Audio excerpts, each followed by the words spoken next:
8h36, Bruno Le Maire est notre invité ce matin, bonjour. Bonjour. Bruno Le Maire, débat à l'Assemblée nationale aujourd'hui autour de l'intervention française militaire, les bombardements aériens en Irak. Je dis bien débat sans vote. Est-ce que vous regrettez que les députés ne votent pas? Ce que je regrette surtout, c'est qu'on n'ait toujours pas de stratégie claire de la part de François Hollande sur la manière dont on met fin à la menace islamiste. Les bombardements, c'est une solution qui est nécessaire.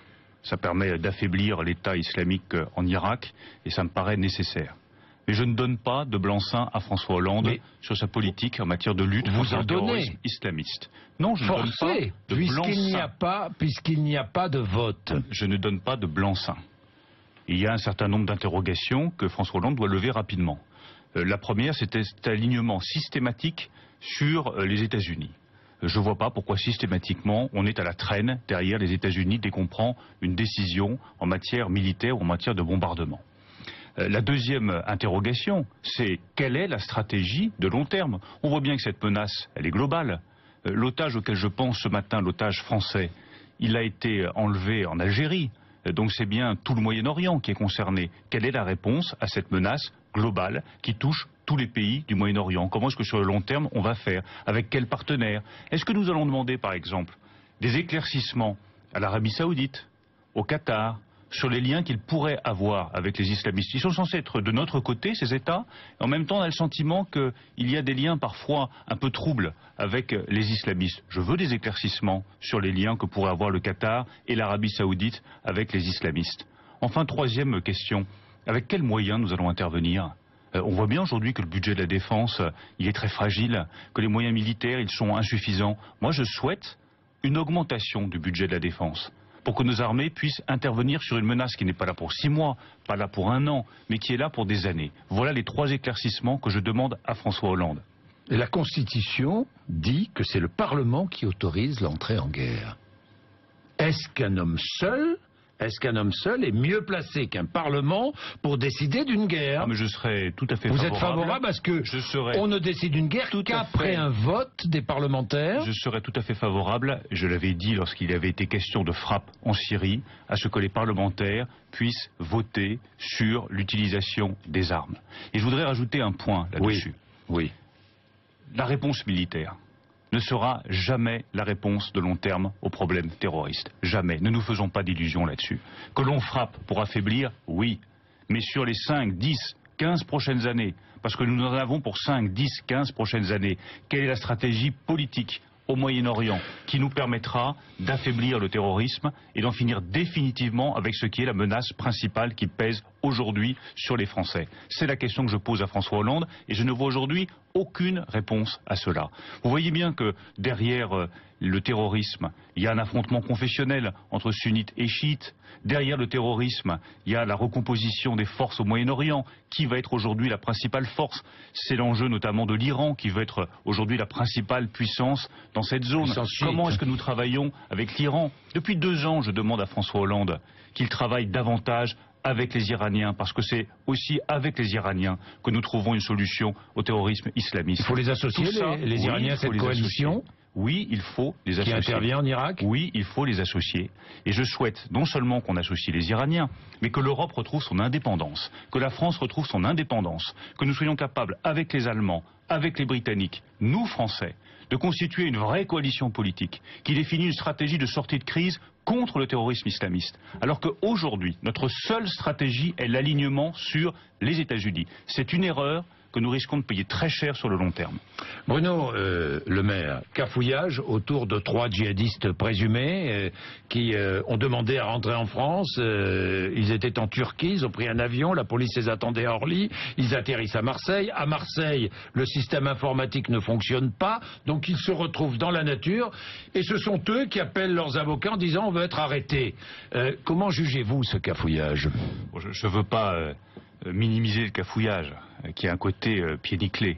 Et j'espère qu'il y aura une enquête de l'inspection générale de la police nationale pour savoir exactement ce qu'il s'est passé et que chacun prenne ses responsabilités. Simplement, je voudrais que nous rendions hommage aux forces de police, de sécurité et de renseignement français. Vous savez, j'ai dirigé le cabinet du Premier ministre à Matignon. J'ai vu Dominique de Villepin. le travail formidable qui était fait par les services de police, de renseignement, pour déjouer chaque mois un attentat ici, un attentat là, une menace à tel ou tel endroit, pour démanteler les réseaux islamistes, qui ne sont pas uniquement en Irak et en Syrie, vous le savez très bien, ils sont en France, ils sont sur notre sol, ils sont à côté de chez nous. La menace islamiste, elle est globale, elle est dissimulée, elle est proche de nous. Eh bien, il y a un travail formidable qui est fait dans l'ombre par un certain nombre de personnes des services de police et des services de renseignement. Et au-delà de cette affaire que je juge infiniment regrettable, je veux profiter de votre antenne pour leur rendre hommage. Bien, Bruno Le Maire. Autre information, ça va très vite ce matin, il y a un nombre d'informations qui se succèdent. Sur RMC tout à l'heure, le secrétaire d'État au transport annonce l'abandon du projet Transavia Europe à Air France. Est-ce qu'il faut abandonner ce projet selon vous? Alors la direction d'Air France dit il va trop vite en besogne. Mais... Je ne suis pas un spécialiste des questions de transport, de transport aérien.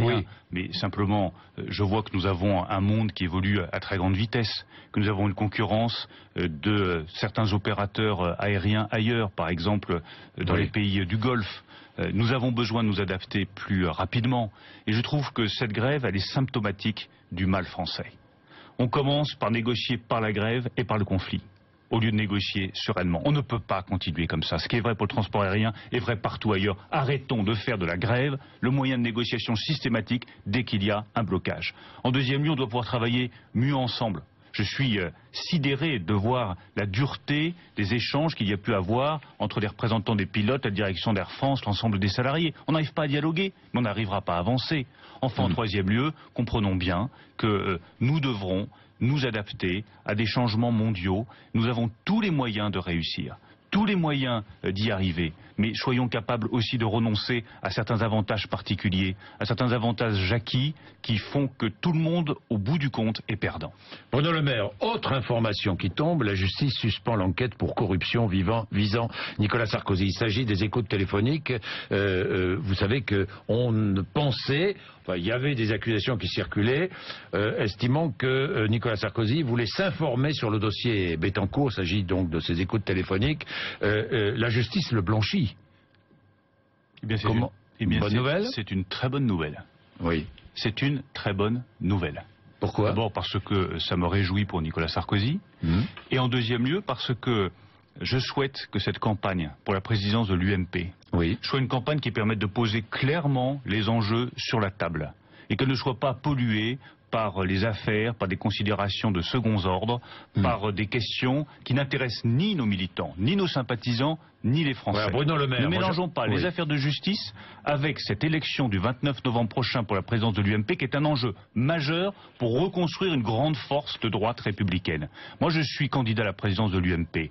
Pas pour aller jouer avec ces affaires, pas pour aller jouer avec les questions de justice. Je suis candidat avec la présidence de l'UMP pour proposer la reconstruction d'un grand parti de droite républicaine. Alors Nicolas Sarkozy dans cette affaire reste mis en examen, nous aurons l'occasion d'en reparler. Est-ce que... Mais je vous le redis, tout ce qui permettra d'avoir un vrai débat de fond, on va parler du débat de fond. De ne pas s'égarer dans les bas-fonds, ça me va. Alors très bien. Bruno Le Maire, la question lui a été posée dimanche soir, est-ce que vous, je vous pose la question, est-ce que vous connaissiez Big Malion? Bien sûr que je connaissais Big Malion. Vous saviez que Big Malion travaillait pour l'UMP? Cette entreprise était connue. Alors, comme je n'ai jamais eu de poste de responsabilité à l'UMP, vous n'avez jamais été formé par Big Malion? Jamais. Les contrats que Big Malion pouvait avoir avec tel ou tel. Vous n'avez jamais eu aucun contrat avec Big Malion? Ne vous a jamais formé? Vous n'avez jamais travaillé avec eux? C'était une entreprise connue. Et quand j'étais sur votre antenne, il y a quelques mois, j'avais fait une erreur. Puisque j'avais dit jamais mes équipes n'ont travaillé avec Big Malion. Vérification faite, je me suis aperçu et rappelé que pendant ma campagne pour la présidence de la région Haute-Normandie, nous avions demandé une prestation, je dis bien une seule prestation à Big Malion, qui était une entreprise de services en communication qui était connue de tout le monde. Je n'ai pas été satisfait de la prestation, nous l'avons réglée et nous sommes passés à un autre prestataire. Mais oui, cette entreprise était, je pense, très largement connue. Alors est-ce que Nicolas Sarkozy a pu ne jamais avoir entendu parler de Big Malion? Cela ne veut pas dire pour autant que chacun pouvait savoir que Big Malion se comportait mal, avait des contrats qui ne correspondaient pas à des réalités. Ça, c'est une autre affaire, c'est la justice. Ne jamais en avoir entendu parler. Vous pensez que c'est possible? C'est ce qu'a dit Nicolas Sarkozy, franchement. Moi, je vous dis ma vérité. Sincèrement. Sincèrement, je vous dis ma vérité. Oui, mais sincèrement, moi, je vous pose la question. Contrat, vous inviterez Nicolas Sarkozy sur votre il est antenne, invité, vous lui reposerez la question, et je suis sûr qu'il vous répondra avec la même sincérité Est-ce que vous pensez qu'il avait conscience ce matin? Est-ce qu'il avait conscience des dépenses excessives du financement de sa campagne? Et comment voulez-vous que je le sache, Jacques Bourdin? Je ne peux pas vous répondre. Non, moi, je vous réponds avec sincérité, avec vérité. Quand je fais des erreurs, je le reconnais. Quand il m'arrive d'omettre quelque chose, vous savez, la vie politique, comme vous le dites, c'est une succession d'événements, je le reconnais. J'avance toujours dans la clarté, dans la sincérité et dans la vérité. Et c'est, je crois, ce que veulent aujourd'hui nos militants, nos sympathisants et tous les Français. Jérôme Lavrieux, qui va être suspendu, si j'ai bien compris. Vous avez vu ça? Vous êtes très décidé, Jean-Jacques Bourdin, ce matin, à faire le catalogue des affaires. Mais Jérôme Lavrieux, j'ai demandé son exclusion. C'est simple. Big Malion, chacun connaissait Big Malion. Très bien. Étudier son exclusion. Vous êtes favorable à son exclusion? Je suis favorable à son exclusion. Je l'ai voté. Oui, vous l'avez voté. Je l'ai voté. Voilà. Je ne peux pas être plus simple. Très bien. Je ne peux pas être plus clair. Alors, moi, il y a un autre sujet qui m'intéresse, c'est le renouvellement en politique. Bruno Le Maire, vous vous battez pour le renouvellement en politique. Oui. C'est dur? Oui, c'est dur. Pourquoi? Mais c'est dur parce que la politique est malheureusement fermée, que la politique est devenue une caste, et que notre démocratie est une monarchie, avec ses privilèges, que je veux effectivement renverser, avec un certain nombre d'autres parlementaires. D'ailleurs, je ne suis pas tout seul à défendre cette idée-là. Mais quand je dis qu'on ne doit pas pouvoir faire plus de 3 mandats de députés successifs, là, vous garantissez le renouvellement automatiquement. Voilà une bonne règle. Quand je dis que les hauts fonctionnaires devraient démissionner de la fonction publique quand ils font de la politique, ce que je me suis appliqué puisque j'ai démissionné de la fonction publique. Là, vous le faites, le renouvellement. Il faut des règles pour garantir le renouvellement. Quand je dis que je ne veux pas cumuler les mandats, je ne suis pas député et maire, j'ai refusé de devenir maire d'Évreux. Ben là, vous le faites, le renouvellement. Le renouvellement, c'est des règles, et ces règles, je vais vous dire, Jean-Jacques Bourdin, je souhaite qu'elles soient adoptées par référendum. Je pense que c'est la seule solution pour vraiment faire évoluer notre démocratie. Ce n'est pas les parlementaires eux-mêmes qui vont voter les règles que je vous propose. Donc proposons par référendum aux Français de changer notre démocratie et de l'ouvrir à tous les citoyens. C'est la question politique clé derrière le renouvellement. Comment fait-on pour que tous les Français participent à la politique? Qu'elle ne soit pas réservée aux professionnels de la politique, aux apparatchiks, aux barons, mais qu'elle soit ouverte à tous ceux qui veulent participer, se donner du mal, apporter leurs idées, apporter leurs convictions. C'est la seule manière de redresser le pays. Vous êtes un ingrat. Est-ce que vous êtes un ingrat? Un ingrat, c'est un qualificatif qu'on ne m'a jamais adressé. Ce sont les amis de Nicolas Sarkozy qui vous qualifient d'ingrat. Et ingratitude, pourquoi? Je devrais être reconnaissant pendant pour tout ce qu'il vous a apporté. Prochaines années, et je n'ai rien apporté, moi, à Nicolas Sarkozy, comme ministre de l'Agriculture. Je ne lui ai rien apporté quand je l'ai défendu auprès des paysans. Je ne lui ai rien apporté lorsque j'ai fait en sorte que les paysans français soient convaincus par la politique que nous menions. Il n'y a pas d'ingratitude chez moi. Je suis très reconnaissant à Nicolas Sarkozy du travail que j'ai pu faire à ses côtés. Je suis très reconnaissant de l'aventure politique que nous avons menée ensemble. Ça n'interdit pas à un moment donné de prendre ses responsabilités et de dire, pour la présidence de l'UMP, Nicolas Sarkozy fait des propositions. Il dit qu'il n'y a plus de clivage gauche-droite. Oui, vous dites il dit qu'il faut une fusion avec le centre. Il faut un clivage. Eh bien, moi, je suis de droite. Je propose quelque chose de totalement différent. Et les militants trancheront sereinement, n'ayons pas peur du débat. Moi, je dis au contraire que refuser le clivage gauche-droite, c'est valider ce que dit Marine Le Pen depuis des années, à savoir que la gauche et la droite, c'est la même chose. Refuser le clivage gauche-droite, c'est admettre que dans le fond, depuis 20 ans, nous avons fait à droite la politique de la gauche. Et c'est bien ça que nos militants nous reprochent. C'est bien ça que nos sympathisants regrettent. Nous ne sommes pas allés suffisamment au bout de nos idées, au bout de nos convictions. Moi, je dis aux militants de droite, les décisions que vous voulez que nous prenions, je les prendrai. Vous nous avez dit qu'il faut supprimer définitivement les 35 heures. Je suis d'accord, il faut les supprimer. Vous nous avez dit sur les retraites, il faut aller plus loin. Je suis d'accord. Et je vous dis ce matin que je suis favorable à la suppression de tous les régimes spéciaux de retraite. Il nous avait dit sur le droit du travail, vous avez essayé de le simplifier, ça fait 20 ans que vous nous dites on va simplifier le droit du travail. Qu'est-ce que vous faites en réalité? Vous rajoutez chaque année des pages au Code du travail. Moi je propose que nous rédigions un nouveau Code du travail fondateur de 150 pages, simple, clair, lisible, qui permettra d'embaucher tous les chômeurs qui aujourd'hui ne peuvent plus être embauchés et qui permettra aux entreprises d'avoir la souplesse suffisante pour qu'ils puissent eux aussi recruter. En l'indemnisation du chômage, toute dernière chose, ça fait des années que je réclame que nous changions cette indemnisation du chômage qui est profondément injuste parce qu'on préfère donner un chèque aux chômeurs plutôt que de leur donner un emploi. Et on se donne bonne conscience. Et tout le monde est content. Et ça fait 30 ans que ça dure. Et ça fait 30 ans qu'on a plus de 10% de chômage. Quand est-ce qu'on aura le courage de dire qu'il vaut mieux réduire la durée d'indemnisation du chômage et accompagner les chômeurs dès le premier jour, qu'ils aient une nouvelle formation, une nouvelle qualification et préférer leur donner un emploi plutôt qu'un chèque? Mes convictions, Jean-Jacques Bourdin, ne sont pas